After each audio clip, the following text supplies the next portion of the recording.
جماهير الترجي الرياضي التونسي حتى لو فقدت الذاكرة فإنها لن تنسى دوري أبطال إفريقيا 2018 وخاصة مباراة نهائي العودة أمام الأهلي المصري. خليكم معنا في حكاية الترجي الرياضي مع الثالثة بتوقيت البدري. الحكاية بدأت في فبراير 2018 مع الدور التمهيدي وين واجه الترجي فريق كونكورد الموريتاني وين ذهاب وإياب قدر الترجي يحسمها ب6 أهداف مقابل هدف. في الدور التمهيدي الثالث والأخير الترجي يعود بالتعادل السلبي أمام جورماهية الكيني قبل ما ينتصر في مباراة العودة بهدف نظيف ويتأهل لدور المجموعات. الترجي دخل دور المجموعات في مجموعة فيها الأهلي المصري وكامبالا سيتي الأوغندي وتاونشيب البوتسواني، واستطاع أنه يكمل في المركز الثاني خلف الأهلي المصري بعد تحقيق 3 انتصارات وتعادلين وهزيمة واحدة. الترجي فاز على تاونشيب بالأربعة في تونس وتعادل معه سلبيا في بوتسوانا، وفاز على كامبالا سيتي ذهابا ب3-2 وإيابا بهدف نظيف.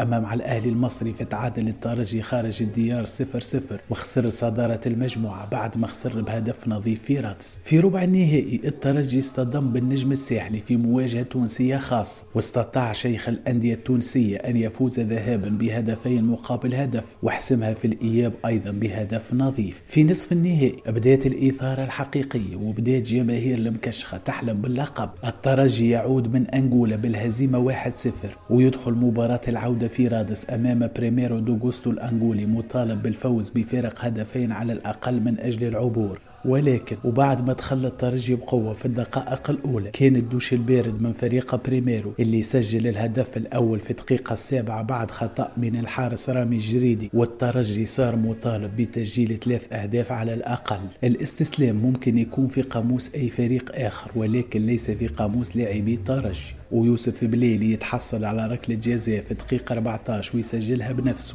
معيدا الحياة إلى مدرجات ملعب رادس. الدقيقة 26 أنيس البدري راوغ على اليسار ويوزع كرة يحطها محمد علي اليعقوبي برأسية في الشباك ويخلي الترجي على بعد هدف من التأهل للنهائي. الدقيقة 63 وقت كان الترجي يبحث على الهدف الثالث تأتي الصدمة بعد هدف التعادل من بريمير وخطأ آخر من الحارس رامي الجريدي. المهمة صارت مستحيلة، ولكن كيف ما قلنا المستحيل لا يكون في علاقة بالترجي أبدا. هيثم الجويني سجل الثالث للترجي في دقيقة 72 قبل ما يأتي الهدف الرابع من أنيس البدري ويحلق بالترجي الرياضي إلى نهائي دوري أبطال إفريقيا. في النهائي الترجي يصطدم بعملاق القارة فريق الأهلي المصري، ومباراة الذهاب كانت في القاهرة. مباراة كانت تكون عادية لو لم يختار الحكم الجزائري مهدي عبيد شارف أن يحكم فيها بحكامه ويرتكب هفوات كبيرة بضربتي جزاء من وحي خيال الحكم الجزائري. نتيجة 3-1 للأهلي المصري في الذهاب خلت المأمورية تكون شبه مستحيلة في مباراة العودة، ولكن المدرب معين الشعباني ولاعبي الترجي رفعوا سقف التحدي ولم يرموا المنديل الأبيض.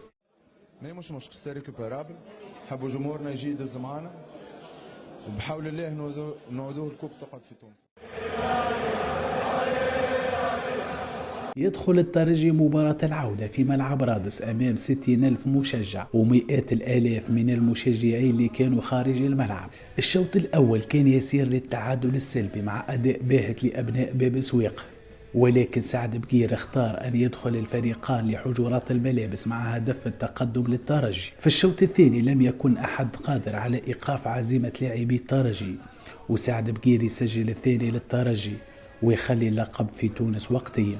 الثاني كان يلزمه ثالث من أجل الاطمئنان أكثر، وهذا ما صار قبل دقائق من نهاية المباراة، وأنيس البدري خلصها بهدف ثالث ويطلق العنان لأفراح الجماهير الترجية. الحكم الأثيوبي تيسيما يعلن نهاية المباراة، والترجي الرياضي التونسي يتوج بدوري أبطال إفريقيا للمرة الثالثة في تاريخه بعد ملحمة أسطورية ستبقى راسخة في ذاكرة كل مشجع للترجي وكل عاشق للكرة التونسية.